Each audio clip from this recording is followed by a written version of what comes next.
Assalamualaikum warahmatullahi wabarakatuh. Ketemu lagi bersama Bu Sima, masih di KBS Channel Sima. Untuk hari ini kita masuk ke video pembelajaran kelas 8 tentang sistem pernafasan pada manusia.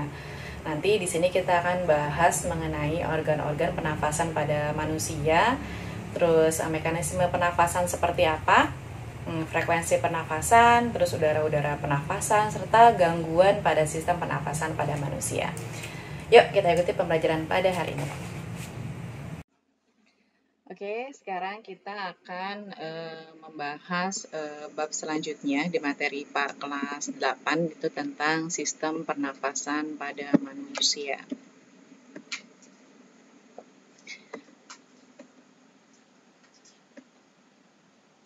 Sebelum kita lanjutkan, tujuannya apa sih kita belajar mengenai sistem pernafasan pada manusia? Tujuan pembelajaran kali ini adalah minimal kalian bisa menjelaskan pengertian dari bernafas atau respirasi, menjelaskan struktur dan fungsi dari sistem pernafasan termasuk organ-organ pernafasan itu apa aja, menganalisis faktor yang mempengaruhi frekuensi pernafasan manusia, menjelaskan mekanisme dari pernafasan manusia itu seperti apa, serta kalian bisa tahu gangguan atau penyakit pada sistem pernafasan manusia, serta upaya untuk mencegah atau menanggulanginya seperti apa. Oke, kita mulai saja ya mengenai materi kita tentang sistem pernafasan manusia. Setiap saat manusia menghirup dan menghembuskan udara. Tahukah kamu apa fungsi udara bagi manusia? Kira-kira apa ya fungsi udara bagi manusia? Apakah semua jenis gas yang terdapat di udara diperlukan oleh manusia? Terus bagaimana mekanisme pertukaran udara di dalam tubuh manusia? Nah, untuk mengetahui itu semua, jawabannya yuk kita pelajari ini dengan kamu semangat dan kamu perhatikan dengan seksama ya. Kita bahas satu persatu tentang yang pertama adalah organ pernafasan pada manusia. Kalau di sini Bu Sima tampilkan ada gambar tentang sistem pernafasan pada manusia. Di sini ada alat-alat yang digunakan oleh manusia sebagai sistem pernafasannya. Kita lihat di sini.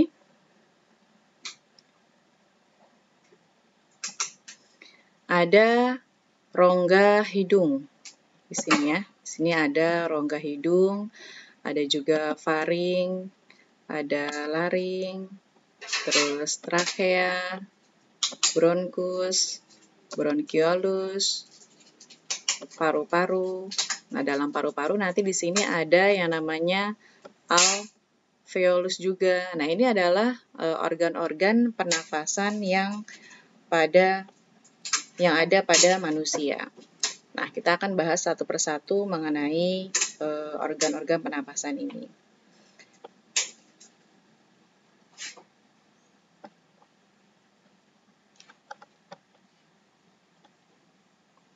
Yang pertama, organ pernapasan pada manusia adalah hidung. Ya, hidung merupakan organ pernapasan yang langsung berhubungan dengan udara luar. Hidung dilengkapi dengan rambut-rambut hidung, selaput lendir, dan konka. Ya, rambut-rambut hidung berfungsi untuk menyaring partikel debu atau kotoran yang masuk bersama udara. Nah, ada selaput lendir, dia sebagai perangkap benda-benda asing nih. Jadi ada benda-benda asing yang masuk, itu oleh selaput lendir dihalang-halangin biar nggak terhirup ke dalam saluran hidung bagian dalam. Nah, sehingga benda-benda asing yang masuk itu tidak terhirup saat bernafas. Misalnya seperti benda-benda asingnya seperti debu, virus, dan juga bakteri. Ada lagi organ berikutnya, ada yang namanya faring. Faring itu apa? Faring merupakan organ pernapasan yang terletak di belakang rongga hidung, hingga rongga mulut dan di atas laring biasanya. Faring ini tersusun atas otot rangka yang dilapisi oleh membran mukosa. Kontraksi dari otot rangka membantu dalam proses menelan makanan. Faring juga berfungsi sebagai jalur masuk udara dan makanan, ruang resonansi suara, serta tempat tonsil yang berpartisipasi pada reaksi kekebalan tubuh dalam melawan benda-benda asing. Jadi di faring ini dia bisa memberikan reaksi sehingga tubuh itu bisa melawan benda-benda asing yang masuk, seperti tadi benda asingnya kayak debu dan segala macamnya. Berikutnya ada organ pernapasan, ada laring.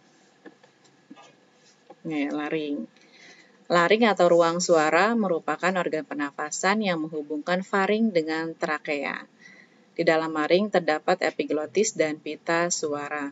Epiglotis itu berupa katup-katup tulang rawan yang berbentuk seperti daun dilapisi oleh sel-sel epitel. Fungsinya untuk apa, Bu? Dia berfungsi untuk menutup laring sewaktu menelan makanan atau minuman. Jadi nggak bisa bercampur tuh antara sistem pernapasan yang jalurnya ke pernapasan dengan ke sistem pencernaan yang jalurnya untuk arah makanan dan minuman. Nah, jika ada partikel kecil seperti debu, terus ada asap atau makanan atau minuman yang masuk ke dalam laring, dia akan refleks. Biasanya orang akan batuk.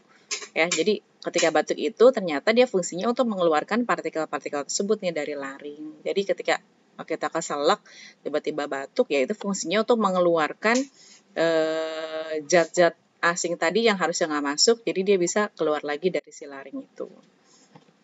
Itu untuk laring. Nah, berikutnya ada trakea. Nah, tadi kan udara masuk ya ke laring ya. Nah, setelah masuk ke laring, itu selanjutnya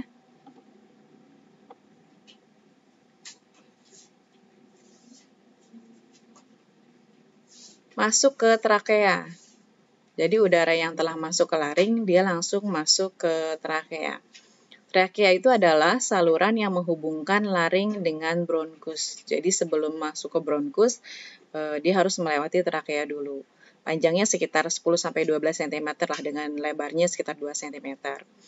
Nah, trakea ini, dinding-dindingnya itu tersusun dari cincin-cincin tulang rawan dan selaput lendir yang terdiri atas jaringan epitel bersilia. Nah, fungsi silianya apa? Untuk menyaring benda-benda asing lagi. Jadi, ketika dalam sistem proses pernafasan, banyak sekali ruang-ruang yang memang digunakan untuk menyaring benda-benda asing. Jadi, nggak sembarangan benda-benda itu bisa masuk ke sistem pernafasan. Tentunya untuk apa? Agar udara yang masuk ke sistem pernafasan itu benar-benar bersih, terutama sebelum dia masuk ke paru-paru, gitu ya. Next, berikutnya, organ berikutnya setelah trachea ada yang namanya bronkus. Nah, ini pada bagian paling dasar dari trachea, itu trachea bercabang menjadi 2. Nah, percabangannya itu disebut sebagai bronkus. Ya, masing-masing bronkus itu memasuki paru-paru kanan dan paru-paru kiri. Hampir sama strukturnya dengan trachea, tapi lebih sempit sedikit kalau bronkus. Bentuk tulang rawan bronkus itu tidak teratur, tetapi berselang-seling dengan otot polos. Itu bronkus ya. Nah, tadi bronkus itu ternyata di dalam paru-paru bercabang lagi. Nah, nama percabangannya itu disebut sebagai bronchiolus. Pada ujung-ujung bronchiolus terdapat gelembung-gelembung yang sangat kecil dan berdinding tipis yang disebut sebagai alveolus. Gitu. Makanya alveolus juga termasuk dari organ pernafasan yang nanti akan kita bahas. Berikutnya, nah ini paru-paru. Nah, ini paru-paru merupakan alat pernapasan utama nih. Dalam sistem pernapasan manusia, paru-paru itu merupakan alat pernapasan utama. Paru-paru itu ada 2 bagian, ada paru-paru kanan dan juga ada paru-paru kiri. Paru-paru dibungkus oleh selaput rangkap 2 yang disebut sebagai pleura. Ya, pleura ini berupa kantung tertutup yang berisi cairan limfa. Nah, fungsinya apa nih? Pleura itu berfungsi untuk melindungi paru-paru dari gesekan saat mengembang dan mengempis pada proses pernafasan. Nah, dalam paru-paru terdapat bagian yang berperan dalam pertukaran gas oksigen dan gas karbon dioksida yang disebut sebagai alveolus yang tadi. Nah, ini alveolus. Ya, nanti kalian perhatikan gambar, ada dinding alveolus itu tersusun atas satu lapis jaringan epitel pipih. Nah, fungsinya apa? Biar strukturnya itu bisa memudahkan molekul-molekul gas yang melaluinya. Nah, dinding alveolus nanti berbatasan dengan pembuluh kapiler darah, sehingga gas dalam alveolus itu dapat dengan mudah mengalami pertukaran gas-gas yang ada di dalam darah. Nah, gelembung-gelembung alveolus ini memungkinkan pertambahan luas permukaan untuk proses pertukaran gas. Jadi, nanti antara pertukaran gas oksigen dengan karbon dioksida terjadi di sini nih, di alveolus. Pernah ya mekanisme pertukaran gasnya itu pernah kamu pelajari di bab sebelumnya tentang tekanan zat dan penerapannya dalam kehidupan sehari-hari. Ini yang tadi gambar struktur paru-paru, bronkus, bronchiolus, dan alveolus. Ya, di sini ada paru-paru kanan, ada juga paru-paru kiri. Nih, di sini ada paru-paru kanan.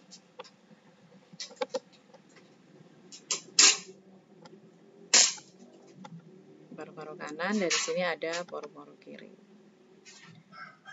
Ini bronkus nih yang percabangan tadi. Bronkus. Bronkus bercabang lagi menjadi bronchiolus. Nah, ini ketika diperbesar nih, alveolusnya seperti ini. Seperti apa ya? Kayak buah marbe kali ya di dalamnya. Dia ini isinya gelembung-gelembung. Ini gelembung-gelembung udara nih.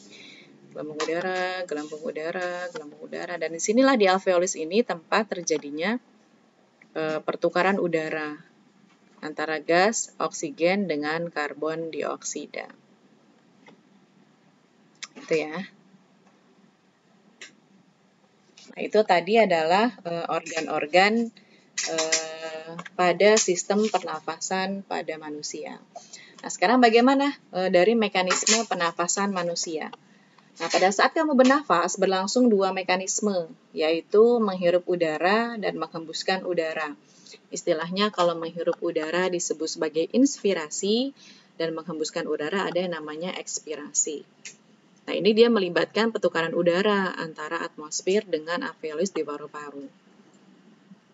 Nah, pada saat inspirasi maupun ekspirasi, pada saat proses pernafasan, itu ada kerjasamanya tuh antara otot dada, tulang rusuk, otot perut, dan diafragma. Diafragma itu sendiri adalah otot yang terdapat di antara rongga dada dan rongga perut. Nah, ini pada saat inspirasi nih, inspirasi tadi apa?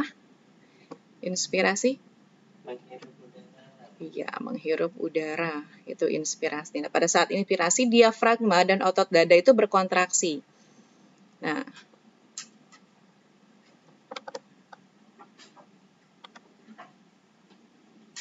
ini diafragma nih.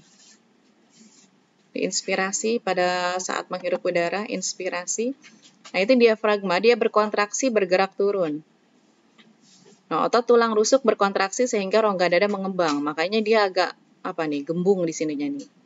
Rongga dada itu mengembang di sini, agak besar nih rongga-rongga dadanya. Nah, bersamaan pada saat itu udara otomatis masuk, udara dari luar masuk ke paru-paru. Ini udara masuk ke paru-paru. Nah, kebalikannya, pada saat mekanisme ekspirasi, kalau ekspirasi tadi apa? Ya, menghembuskan atau mengeluarkan udara. Pada saat menghembuskan udara atau mengeluarkan udara, diafragma dia relaksasi. Makanya dia bergerak naik nih. Tuh, ini diafragmanya. Tulang rusuknya berelaksasi sehingga rongga dada lebih mengempis. Nah, kamu bandingkan antara gambar yang ini dengan gambar yang sebelah sini, dia lebih kempis ya. Mengempis. Saat dia mengempis, menghembuskan udara, nah udara keluar dari hidung ke luar. Itu mekanisme. Dan itu berulang terus proses inspirasi dan ekspirasi. Makanya kamu bisa bernafas sampai saat ini. Nah, kira-kira sering nggak kamu bernafas? Pernah ngitung nggak berapa kali kamu bernafas dalam sehari? Kita sering, banyak sekali bernafas. Ya, pada umumnya itu manusia itu bisa bernafas sekitar 17.000 kali dalam sehari. Wow. Nah, kamu hitung aja lah. Kalau kamu nggak punya kerjaan, silakan kamu hitung tuh. Ya, berapa kali kamu dalam sehari bernafas? Ya, itu untuk mekanisme pernafasan pada manusia, melibatkan proses inspirasi dan ekspirasi. Nah, bagaimana dengan volume pernafasan? Nah, ini ada berbagai macam dari volume pernafasan pada manusia. Ya, ini macam-macam volume udara yang digunakan dalam proses pernafasan. Itu ada beberapa macam. Ada volume tidal. Ini volume udara yang keluar masuk paru-paru saat tubuh melakukan tarikan nafas atau hembusan nafas. Ada volume cadangan ekspirasi, volume udara yang masih dapat dikeluarkan secara maksimal dari paru-paru setelah melakukan ekspirasi biasa. Ada volume cadangan inspirasi, volume udara yang masih dapat dimasukkan ke dalam paru-paru setelah melakukan pernafasan atau inspirasi secara biasa. Terus ada lagi volume residu. Ya, ini kalau residu itu sisa, yaitu volume udara yang masih tersisa di dalam paru-paru meskipun telah melakukan ekspirasi atau hembusan nafas secara maksimal. Jadi ternyata ada udara yang masih tersisa di dalam paru-paru walaupun kita sudah maksimal mengeluarkan nafas. Ada kapasitas vital paru-paru, yaitu total dari volume tidal plus volume cadangan ekspirasi plus volume cadangan inspirasi. Itu namanya kapasitas vital paru-paru. Nah, ada juga kapasitas total paru-paru, yaitu volume udara yang dapat ditampung secara maksimal dalam paru-paru. Volume kapasitas total paru-paru yaitu volume kapasitas vital paru-paru ditambah volume residunya, itu sekitar berapa. Nah, itu adalah macam-macam udara pernapasan.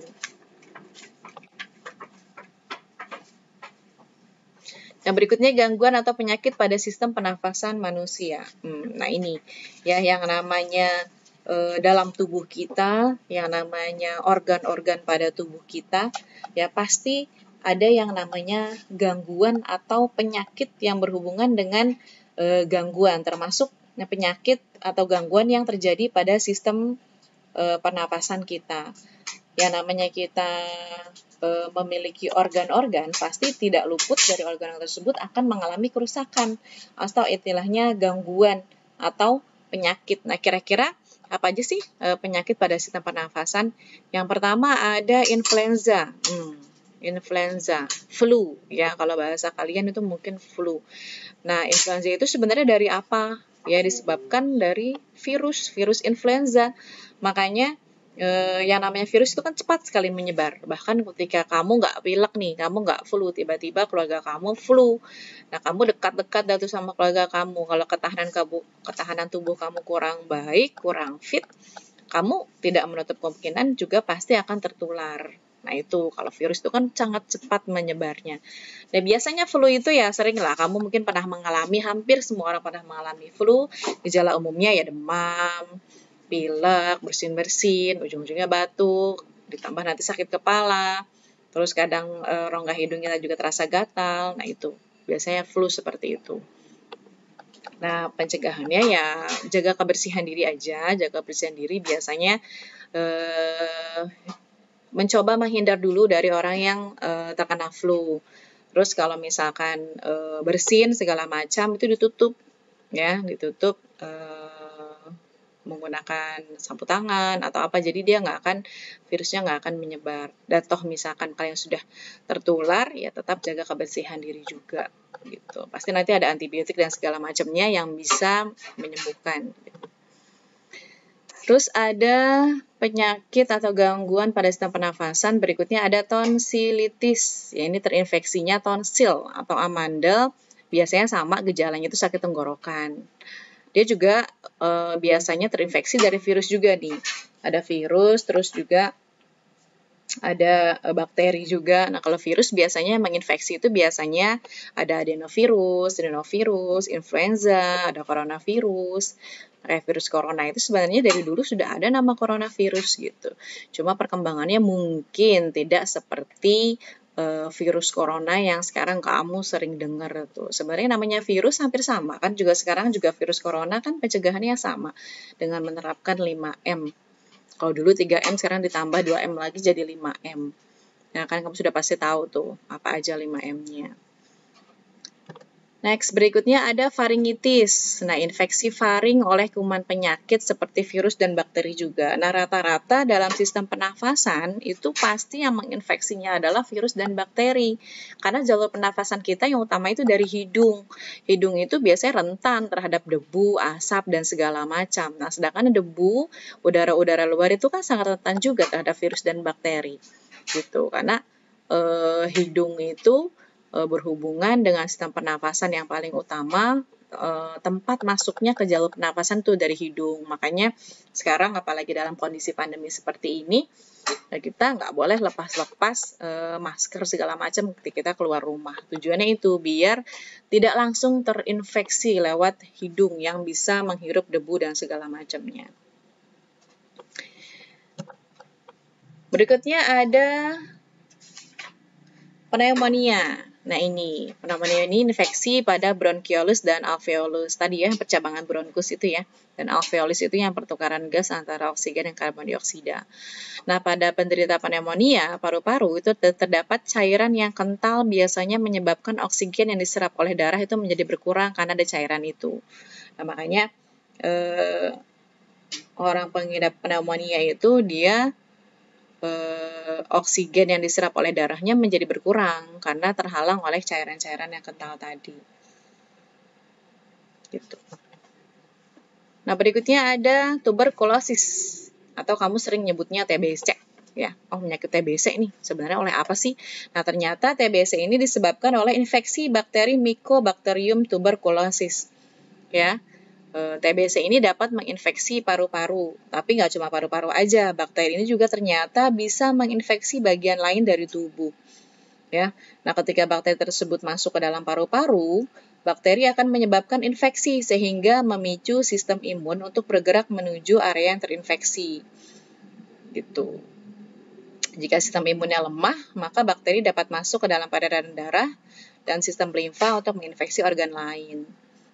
Nah, gejalanya itu TBC itu gejalanya mudah lelah, berat badan turun, hilang nafsu makan, demam, gitu. Kadang kalau parah-parah dia bisa menyebabkan sakit pada bagian dada dan batuk berdarah. Makanya sebelum dia parah harus bisa mengenali dulu, diperiksa betul-betul. Jadi nggak kebablasan gitu istilahnya ya. Next, berikutnya ada penyakit pada sistem pernafasan, ada asma. Asma, sering dengar ya, asma ya. Dia biasanya penyakit yang menyerang sistem pernafasan juga. Biasanya disebabkan karena masuknya zat pemicu alergi ke dalam tubuh. Sehingga penderitanya batuk dan sesak napas. Kalau sesak napas itu sebenarnya karena apa sih? Karena penyempitan saluran pernafasan. Gitu. Nah, berikutnya ada kanker paru-paru. Ini kanker paru-paru juga termasuk salah satu dari gangguan pada sistem pernafasan manusia.